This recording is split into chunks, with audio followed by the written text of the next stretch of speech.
Hi. So we are live. Sorry, we're a little late. But I am live with 3 awesome dads, and we are going to be talking about parenthood and partnerhood and how to support mothers while they are birthing and then postpartum, and then really what partners need for support as well. So if you guys will just introduce yourselves. You want us to go right to left, left to right? Doesn't matter. Whatever you want. Okay. So my name's Curtis.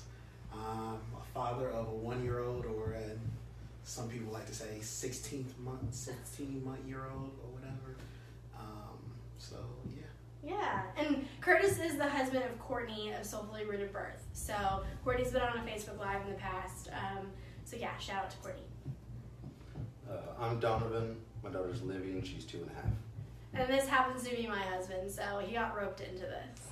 Oh, my son's name is Caden. I don't think I said his name. My bad. And I'm Mark, and I have a daughter. She's 11 months, about to be 1 year going on this month, and her name is Jasmine. All right. So the first question is, tell me about your experience with the birth of your child. My experience with the birth of my child, it was amazing, and it was just shocking at the same time. I know once the doctor pulled it out, because we did a non-revealing, so we didn't have no idea what we was having. So it was just heart pounding, and everybody was voting for a boy, everybody was voting for a girl. So once the doctor showed it was a girl, and my heart dropped. I was like, oh my God, but I was happy at the same time. Yeah. It was amazing, with all the stuff I seen that my girl went through at that time. So it was very nice, man. That's great. Mine was, you say amazing? Yeah, I would say amazing. It was pretty crazy seeing it, just seeing her come out, watching the head emerge, and just there it was all of a sudden, this pink little glob. I was ready for the wait to be over, so I was pretty excited about it all. I couldn't stop smiling. Oh yeah, like the cheesiest grin. Yeah, It was like Yeah. Jesus great now. For sure. What about you? So ours is a little bit a mixed bag of a lot of things. So Courtney had the baby early, about a week, 10 days or so. When we found out the sex of the baby, Courtney had it in her mind that we was having a girl. Everybody was like, she's having a girl. So when the doctor announced that we was having a boy, Courtney's first reaction was, a boy! So it took her a while to kind of wrap her head around that we're having a boy. Yeah. So, but the day she went into labor, I think her visit to the chiropractor sprung it. Yeah, okay. Because it was, I think, her second to last visit that we had, and we went, she seen the chiropractor, and she was like, I'm having these pains. Whatever, okay. It's just a little Braxton Hicks or something. But it turned out she was in labor. We just didn't find out until 24 hours after. Oh gosh. So she was having these pains. She took a bath, and we called the doctor or our midwife, and the midwife was like, well, you don't sound like you have anything major going on. Just rest, take a bath, sleep it off. So she did that 3 times, I think, and it was on a Friday, January 27th. I'll never forget it. And I did, once she went into major labor, we called the doctor. The doctor was like, can you put her on the phone? Because if that's her, you might need to come in. And all you heard was, woo! Cow sound. Yeah, the cow sound. So I did maybe about 110. Because we had to go out to Fort Worth, so to the birthing center. And that whole process was just like, man, you just want to make sure everything is all right, but you also caught in a moment where you're just like, dude, this is amazing. Like a human is coming out of my wife. So he came out the 28th at 2:28, and man, it's been good ever since though. Hey, I love that you remember all the details. That's so awesome. I'm a very detailed person. But So. I think you brought so many good things into that. Like you really went through kind of that you want to do everything and make sure everything's okay, but then you also are experiencing this yourself. This is happening to you too. Yeah. So that's kind of that overwhelming, but at the same time I gotta take care of her. Yeah. So, yeah, that's really Go back cool. to focus. So how did you, it kind of leads me to my next question, how did you support her as she birthed? Well, our room was kind of like, I want to say a party, but it was a feel good. Okay. So it was a playlist going on while she was going through her thing. And it's nothing that I can do, nothing the doctor can do to make it feel better. Yeah. It's just kind of like support her getting through it. So I was kind of like, we always do these sports references where she say, she's Tom Brady, I'm Randy Moss. Or she'll say, I'm Michael Jordan, she's Scottie Pippen, and stuff like that. So at this time, it's kind of like I was Phil, and she could have been Shaq, Kobe, Mike, or whatever. Yeah. But she was just the main attraction. And my thing was just to guide her through.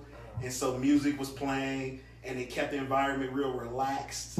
So she didn't panic too much. So if the doctor said something, like I know at one time her blood pressure got low, but she never panicked. And I think it was just the environment, the feel of the room. The doctors, the midwives was kind of having a good time. Like, oh, this is a great playlist. Yeah. And she had affirmations and just hearing the things that she did to prepare.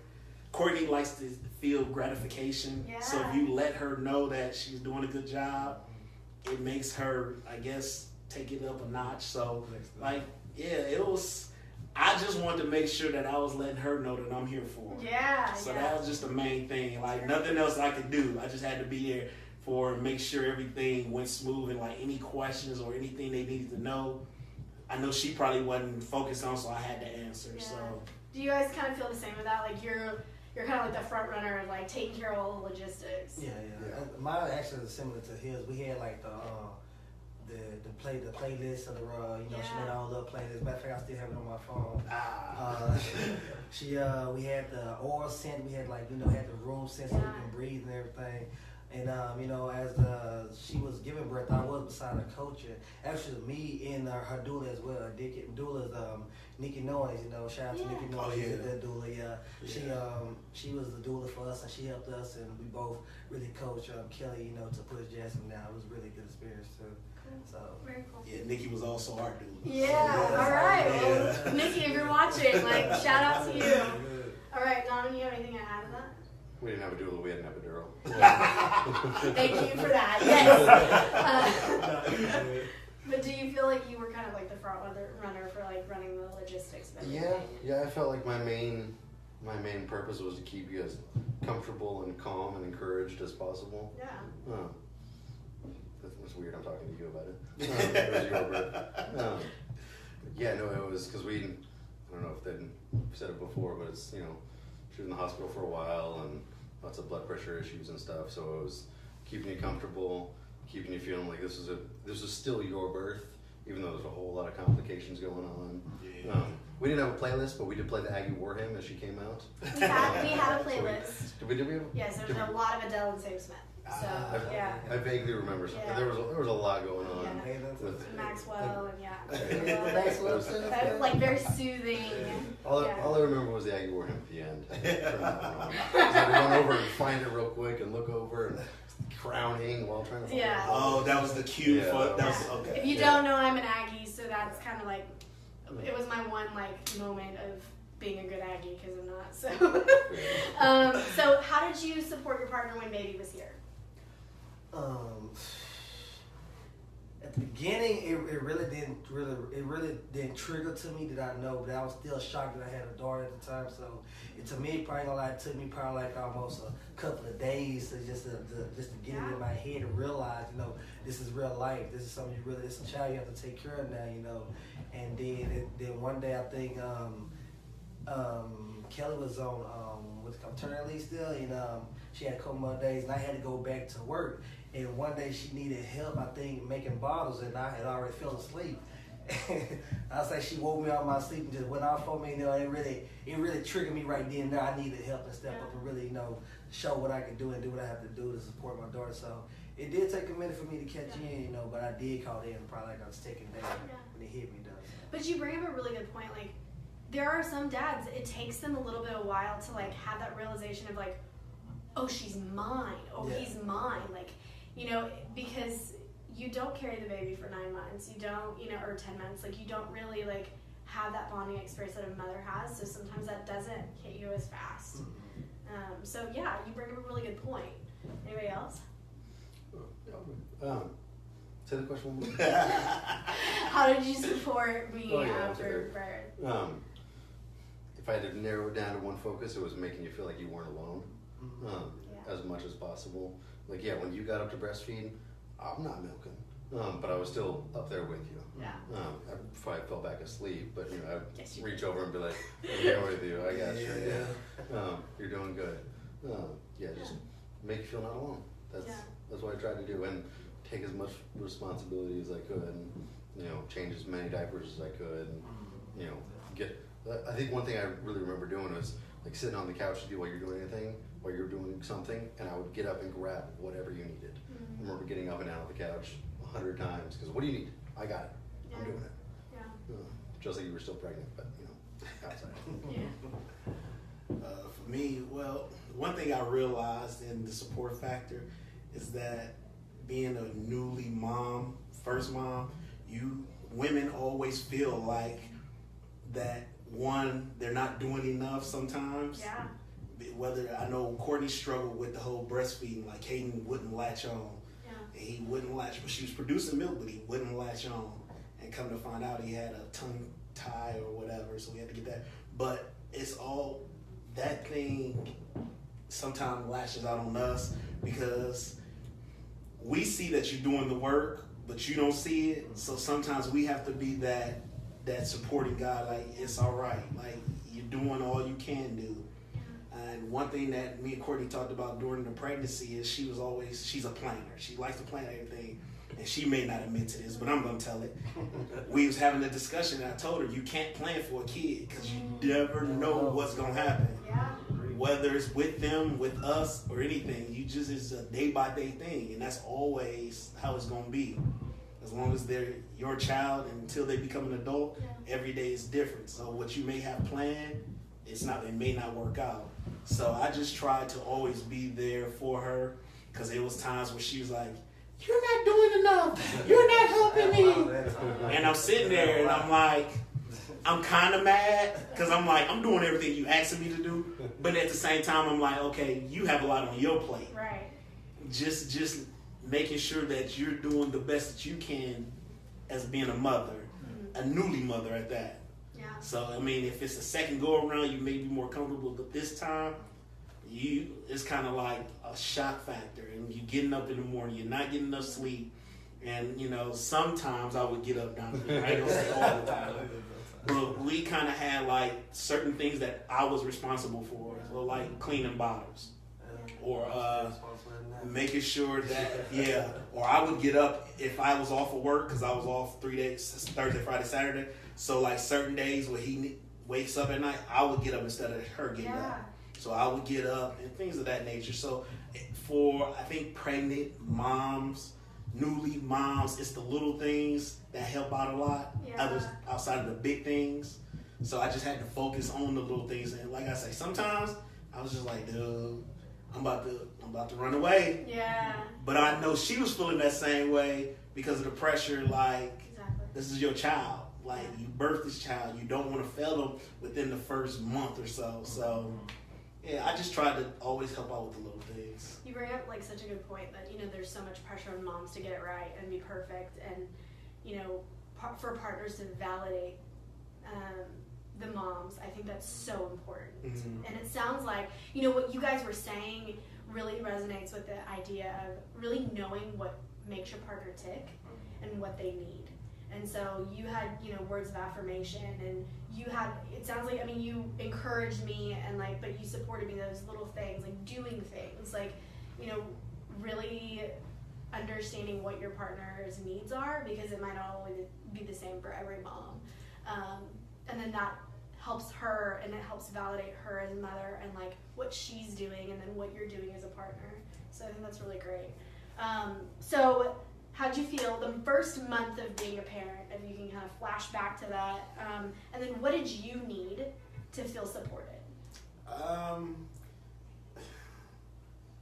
Well, I'm just gonna be honest. We never get what we need because it's not really about us in that first few months. So yeah, you got to put up with a lot as a dad. But I think the most important thing is making sure you're there for your wife. That's the most important thing, because And my pops used to always tell me, as long as you have a happy wife, your life will be happy. And as much we hate to admit it, the backbone of our household is the mom and the wife. It's the backbone. So you have to make sure that they're in a comfortable state. So, I mean, the first month was a struggle because, like I say, we went through a lot. Yeah. But it wasn't always a struggle. It just seemed like the struggles were bigger than what they really were. It was just a lot of good moments. Like, it was a lot. I'm not a picture person, but I took a lot of pictures, you know, or seeing him do little things that y'all would call cute. I would just say he's doing stuff, but inside I'd be like, dude, look at dude, he's doing this. Yeah. But I would never admit it. But Yeah. it was just little things like that. You just want to, again, you want to go back to being supportive. Yeah. And like I say, you look at the struggles, and then when you look back on it now, I'd be like, it's not that big of a struggle, but in the moment, you're just like, man, this is a lot. But it was a lot more good moments than it was struggles. Yeah. So That's great, but I love that you had a very honest opinion about, like, the partners probably don't get what they need. yeah, in we their first month don't. or so. Yeah, we don't. It's once the wife and the mom, they feel comfortable, that's when they start pouring into you and be like, okay, what do you need? And, you know, it's not being selfish. It's just they have a child now, and that's their where they first focus. priority. Yeah, exactly. And they don't. It's not intentional, but I think it's just a womanly nature that most of them are natured, and they like to just nurture and feel, and they're not doing anything on purpose. I knew my wife wasn't doing it on purpose, but I know she needed more from me because she needed her cup filled. I can give it out. You know, I get what I can get later. Yeah. So. So how about you guys? How did you? What I'm did you gonna add need? on to Curry's what he said. I agree with him. You know, you have to be more supportive. You know, to your mate. You know, no matter what. You know, but my first month experience was it was real. It was real pretty good actually. You know, we didn't have no hard time because our daughter Jasmine. She sleep throughout the night, you know. That's great. Oh, my man. I'm with you on that. Still the night. She sleep Well, throughout the that's night. 2 of you.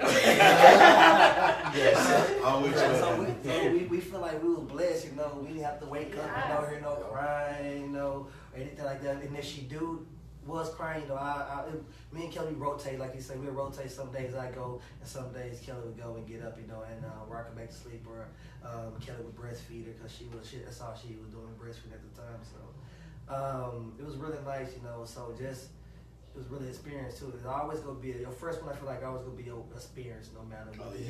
You don't know what you go Yeah. prepare for. You know, you never know what's gonna happen, what's gonna turn out. So I think that first month was nice, man, and it was enjoyable too. You know, Yeah. just to be blessed, that you know that you were blessed with something, a seed, enjoy. Yeah. So That's a really great lesson to learn, though. Like, just enjoy it. Like, it's really difficult, especially for, I can speak to myself as a mother, that pressure, you know, that I talked about, like, to feel like you have to be perfect or get it right or whatever. But if you can just stop and enjoy it sometimes, like, that's so important. Would you add anything to that? Yeah, to build on his thing, because it really doesn't. Well, I think you guys agree with me. We aren't the central point at all. We're not even close to it. The only way I would need to feel supported, and I felt I did feel supported, was you letting me know what I needed to do to support you. yeah. Because I'm doing everything I know to do, but I don't know everything. Exactly. So, Yeah. well, the only support I needed was you telling me, hey, I need you to do this also. And man, I won't sleep that first month. That's fine, as long as I'm able to do everything I Yeah. can for you. I just need to know what it is. Feeling useful is, like, Yeah. that, like, validation for you. Okay. So my last question is, what advice would you give new parents or partners supporting their mothers during birth or after birth? Like, what's one little nugget of truth that you can give them? I know there's a lot, so try and pick one. Practice patience. Yeah. Okay. So what do you mean by that? Like there's gonna be a lot of hormones flying. There's gonna be a lot of, you're not the central point, so you're gonna need to deal with everybody else's stuff and just patient with everybody else's stuff. Yeah. Because I mean, the reward is in the happy, healthy baby. So being patient with. And happy, healthy mama. And happy, healthy mama Yeah. also. Being patient with the crazy moments and not getting angry or creating strife, because that just makes the situation worse. being patient with the crazy mama. Yeah. And the crying baby. That one in there. Yeah. That baby can't help it. Right. Don't shake your baby. Don't shake. If anybody's ever seen AFN, don't shake your baby. So the story behind that is that he's a Marine, and so he went through training after you get out of the Marines to say don't shake your baby. So it's not a joke. So anyways, we'll move on. So what about you guys? I say dedication. Be dedicated, to your mate and to your family, because it's gonna become, the reality gonna kick into like it's not a job. This is what you need to do. This is what you're gonna do regardless, because you're the father of this child. So like you say, be patient. Be very patient, because they will have mood swings. They up and down. But it ain't bad mood swings. It's just they going off their body and their actions. Yeah. So you just gotta understand where they're coming from and scoop to their level and put yourself in their shoes, and try to feel what they feeling, and just try to just bear with them, and always be there for them. Yeah. And listen, be open ears, because they go talk. They gonna want to talk and ask questions. Yeah. Talk. Always be open ears to listen to whatever they gotta say, because you gonna learn something from it too. So. Yeah, patience was one of mine, but one thing, you can be selfish in terms of outsiders and aunties, uncles, grandmas, grandfathers. It's all right to tell them no. Yeah. It's all right to say we're not doing that.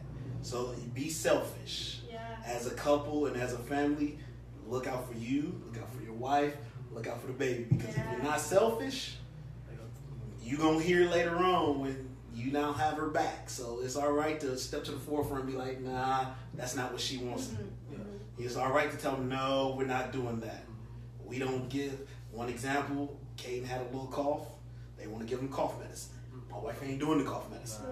My wife say no. Don't come to me thinking I'm going to say yes. Because I'm with her. Have her back, yeah. Because I got to go home with her. So that's the number one thing. I go home with her. So, but just be selfish. Have your wife back at all times. And make sure you discuss things so y'all both on the same page. Just make sure you're on the same page. And just I'm not really good at communication, but having a child has made me improve. So I get that. Yeah. We just go with the flow. We just kind of like, okay, your arm's still on, I'll patch it.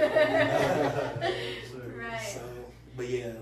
Okay. Well, you also gave some really great answers. Like, I'm so grateful to just be able to sit down with you guys and real talk about parenthood and partnerhood and how that really kind of works during birth and postpartum. Because there's one thing to be partnered with somebody and be married to somebody or just living with somebody or whatever, but then you throw a baby in the mix, like so many things change. And so I'm so grateful for you guys. One thing I do want to mention is that, we talked a lot about, the pressure that moms feel. We talk a lot about the support that they need, the validation, and, a lot of those things can potentially lead to postpartum depression or even prenatal depression and anxiety. And so mental health is so much a part of that, and partner support contributes to the mental health of the mother and the mental health of the baby. So, I run Push Counseling at the Nest here. And so if you ever need any counseling or you're looking for mental health support, please reach out. I'm at pushpostpartum.com. You can catch me on the Facebook, Push Prenatal and Postpartum Counseling, and on Instagram, Push Counseling. And I can do online counseling as well as face-to-face. So if you can't get out of the house for baby or whatever, but take some time to take care of yourself. Partners, if you're watching, take some time to really talk to the mothers of your baby and just be very intentional with saying I want to be able to support you. And I think maybe the best way is to get some mental health support. I'll go with you, or I'll make that phone call with you. Birth workers, if you're watching, the same thing. Have those real honest conversations. That's so important to give them the support that they need, and any extra support never hurts. So it can only contribute and be positive. So thank you guys again for coming today and talking to me. If you guys will tune in next week, we're going to do a Mom's Tell-All. So we'll have 4 moms with us that are going to tell us the good, bad, and the ugly of motherhood and pregnancy and postpartum. Oh yeah, so excited about it. So I will catch you guys next Thursday. Thank you for tuning in.